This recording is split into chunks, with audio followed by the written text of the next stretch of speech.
Welcome USGBCers and everyone else making your way around Toronto. We're coming at you again here from the Air Canada Centre. I have someone here finally that probably doesn't need introduction, but it seems I'm saying that a lot lately. Mr. Bill Valentine, Chairman of HOK. Mr. Valentine, thank you so much for making time to see us today. It's great to be here. I really appreciate the chance to talk with you. Well, I appreciate you being here, and I know everyone else out there does as well. You know, we're going to go a little bit of a different direction here, and I know you could talk about any number of things here related to the subject matter that we'd like to talk about, but there's one thing in particular that you and very few other people can speak to with the amount of volume that you can, and it's Project Haiti. And for those of you that don't know, you, the organization, HOK, you've been very, very instrumental in some of the work that the council has done to support Project Haiti. How did that come to be?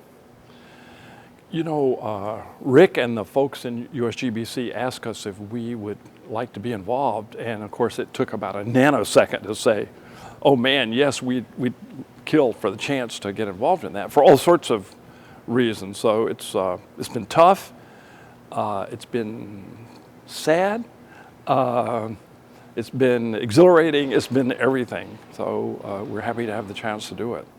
Love talking with you because, again, you've been here, you know where we were, you know where we are, and as we talk about next, the theme for this year's conference, you probably have as good an idea as anybody as to what is next. So when I ask you that and you look at the times that we're in now, where does that leave us?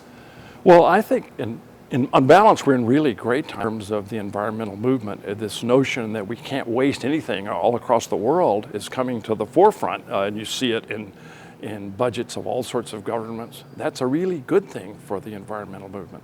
Specifically, there are two things that are of great interest to me. One is zero carbon. We must learn how to do affordable zero carbon buildings. It's not easy. We've been working on it at HOK some. We did a prototype for sort of affordable office building, and I'd call it a sort of Prius 1. You know, it's not great. It solves the problem. It is affordable, and we're hoping that not only for us, but for all the other people out in the world, that they will show us how to do it much better than that. So that's one.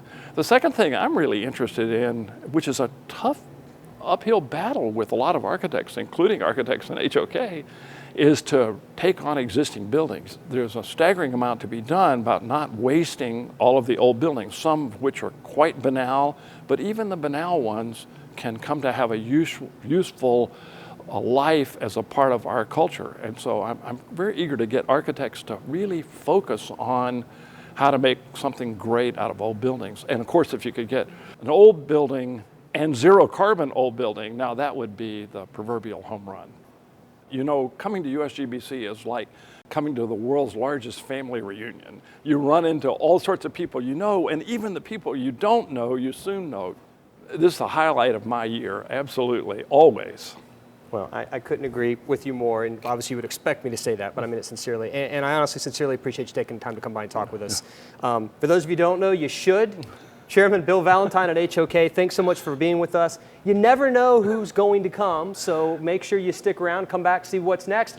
In the meantime, that's all for the moment. 2011 Greenbuild, Toronto. We'll be back with what's next.